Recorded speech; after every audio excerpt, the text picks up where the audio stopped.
Bakit bullish yung momentum? Okay.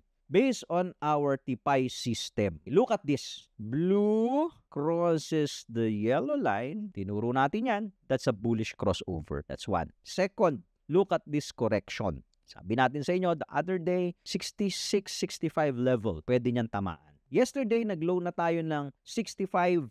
Ang maganda rito, for me, yung retest ng blue line, almost complete na to for me, yung retest nitong blue line natin sa TIPI. And this could trigger a positive momentum upward, tong retest na to. Ay, baba tayo sa lower time frame kung meron tayong makikitang bullish momentum din sa TIPI. Okay, ito po. Ito yung isa. Kita nyo yung umangat yung blue line. Nag-rally yung price. Ito pa isa po na aantayin natin sa H4. The price, once the price trades above, close above and trades above this blue line, so expect mo bullish momentum yan. Magra-rally na naman to. Ito pa isang bullish sign. This is your bottoming tail. The bottoming tail, this pin bar is a bottoming tail sa H4. So ito pa isa. Pagka umakyat po yan dito, trade above and close above, another bullish sign. So probably we'll see 70 ano na ngayon tapos halos matatapos na yun. Probably we'll revisit 70 this month kung matitake over natin tong blue line. H1, we need to cross the yellow and eventually the blue should cross the yellow also. So yun mga inaantay natin. Pero dito pala solve ka na Dito pala sa H1, solve ka na dito. Yung dip na to. Okay, as expected, nangyari naman po siya. No? This is also an SR flip, if you'll notice. Previous resistance, turned to support. Very well respected. Previous resistance, turned into support. So with all the news, the October, the Moonvember, bonus to kapag ka bumaba. Bibigyan ka ng bonus ni Bitcoin kung bumaba ito. So it's up to you. Pero ako, I'm not buying na. Personal disclosure, not buying. I'm just waiting.